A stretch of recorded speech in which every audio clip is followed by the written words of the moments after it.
Hello friend, मैं मुकेश श्रीवास्तव और edu fun में आपका स्वागत है। आज फिर मैं एक नए जीके ट्रिक के साथ आया हूं और आज का जो चैप्टर है बहुत ही महत्वपूर्ण है क्योंकि अभी आपका एग्जाम का सीजन चल रहा है। अभी एसएससी सीजीएल है और हाल ही में अनाउंस किया गया है कि रेलवे का भी आपका वैकेंसी आने वाला है। तो रेलवे में जीके बहुत ही ज़्यादा इम्पोर्टेंस हो जाता है, इसलिए मैंने एक ऐसे आज चैप्टर को लेकर आया हूं जो आप रेलवे डी ग्रुप से हो या आप आईएएस के एग्जाम में, उस सब एग्जाम में आता है। आप अगर मेरे बात पे विश्वास नहीं हो रहा है तो आप प्रीवियस क्वेश्चन आप देख लीजिएगा इस वीडियो को देखने के बाद। तो थोड़ा ये ट्रिक के साथ साथ विस्तार में भी है, तो इसलिए आप ये पूरा जो ट्रिक है शुरू से लेकर लास्ट तक जरूर देखें, आपको बहुत ही फायदा मिलेगा। तो चलिए फिर शुरू करते हैं जीके ट्रिक के साथ।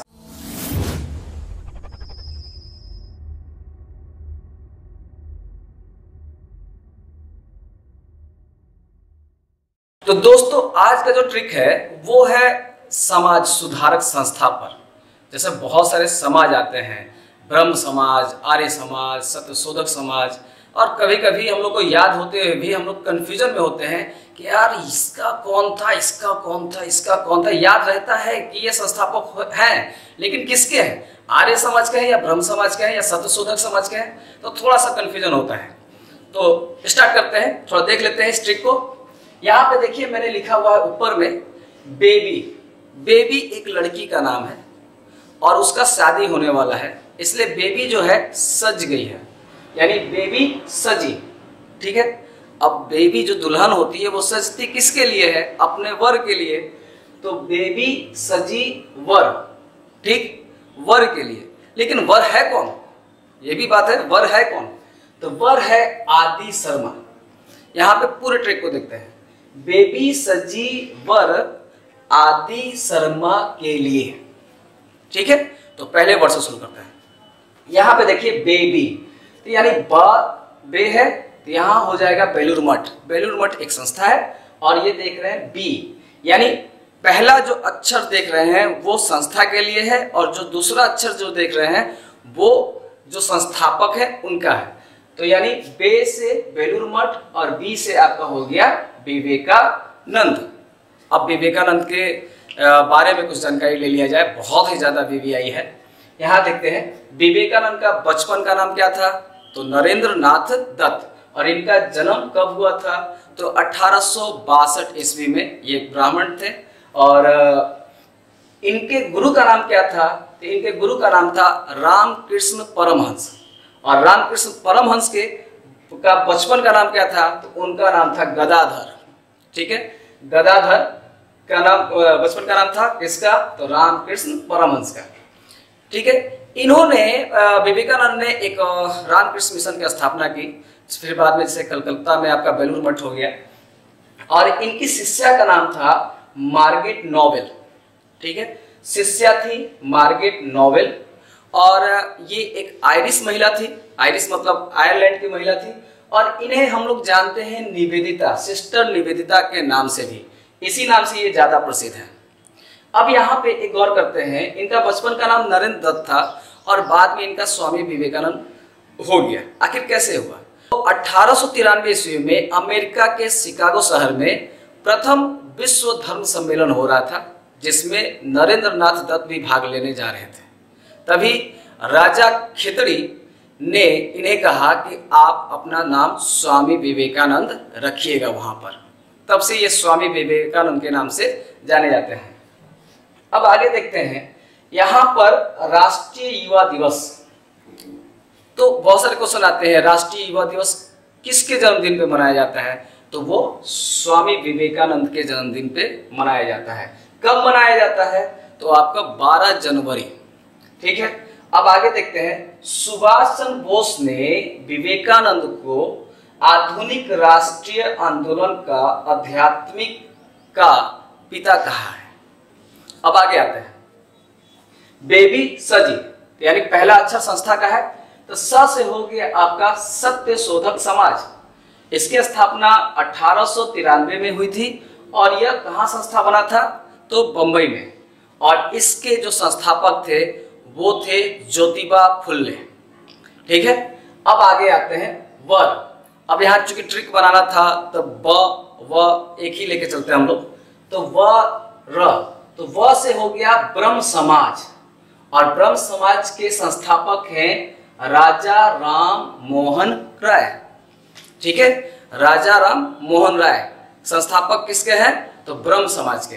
अब आइए, इनको इतना मेरे एग्जाम में आता है इनका कि कुछ कहने को नहीं, तो थोड़ा इनके बारे में और विस्तार से देखते हैं। तो आइए राजा राम मोहन राय के बारे में जान लेते हैं, क्योंकि राजा राम मोहन राय का जन्म आपका कलकत्ता के हुगली जिला में हुआ था, एक राधानगर एरिया है, वहीं पे इनका जन्म हुआ है। ये ब्राह्मण परिवार में जन्म लिए थे और ये 15 वर्ष में ही मूर्ति पूजा का बहुत बड़े आलोचक थे। तो शुरू से ही वो ज्ञान के प्रति बहुत ज़्यादा उत्साहित रहे हैं, लोगों को चाहते थे कि वो बहुत अच्छा पढ़े लिखे, जिससे वो अंग्रेजों से और सबसे भी फाइट कर सके। इसलिए इन्होंने बहुत सारे किताब, बाइबिल आपको और बहुत सारे किताब उन्होंने पढ़ा। इसीलिए इन्हें मतलब कि एक तरह से ज्ञानी तो है ही और समाज सुधारक के लिए काम कर रहे थे, तो बहुत नाम इनको दिया गया। जैसे कि क्या क्या इन्हें कहा जाता है, क्या क्या, नव जागरण का अग्रदूत, सुधार आंदोलन का प्रवर्तक, आधुनिक भारत का पिता, नव प्रभात का तारा, भारतीय राष्ट्रवाद का जनक, भारतीय पत्रकारिता का अग्रदूत।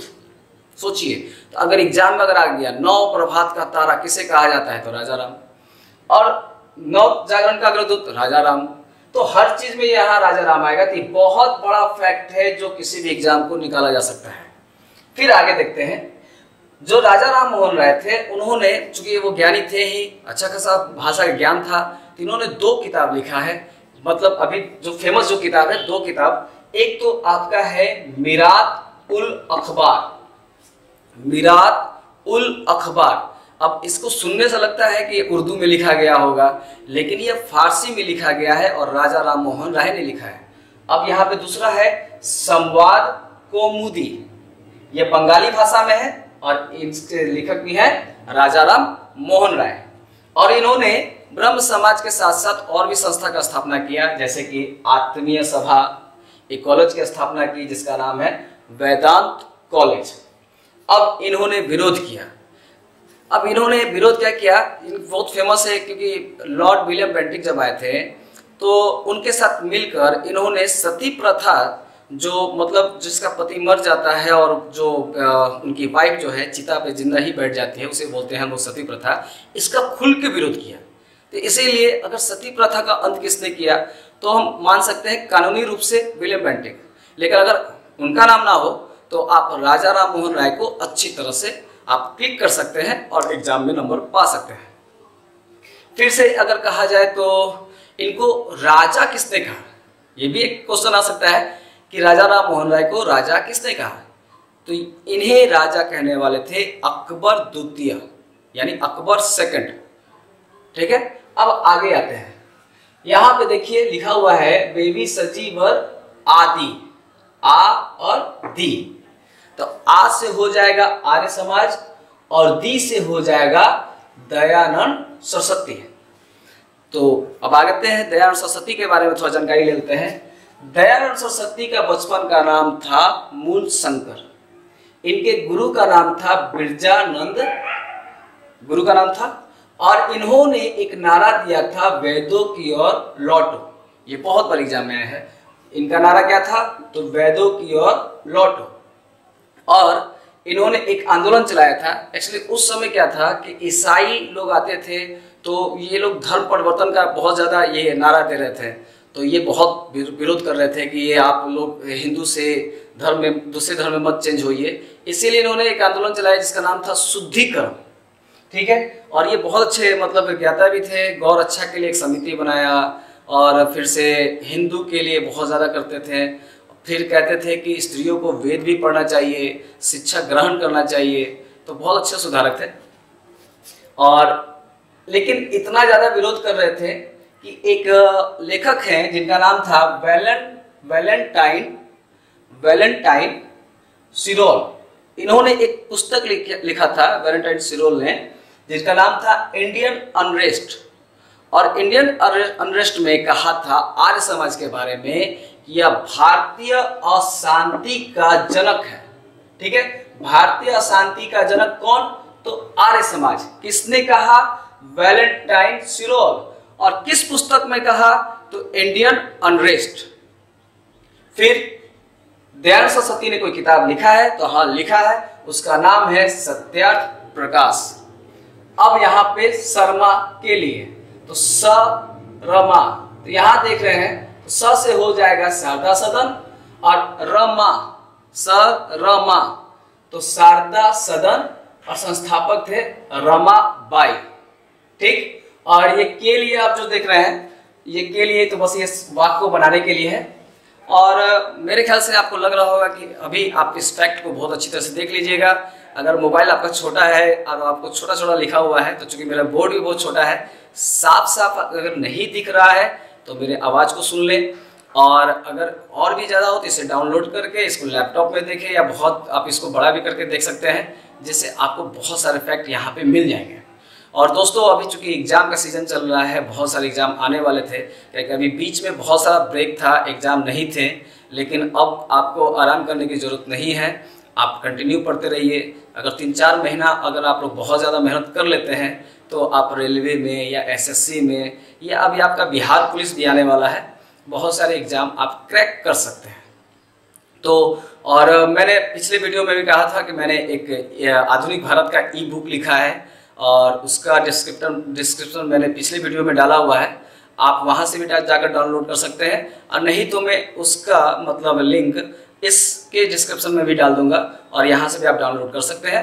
और अगला जो वीडियो आएगा उसमें मैं फिजिक्स का ई बुक का लिंक भेजने वाला हूँ, तो आप देखते रहिए और जुड़े रहिए। और अगर मेरे चैनल को सब्सक्राइब नहीं किए हैं तो आप जरूर सब्सक्राइब कीजिए, और जो कर लिए हैं उसके लिए धन्यवाद। तो फिर अगले वीडियो में मिलते हैं। जय हिंद।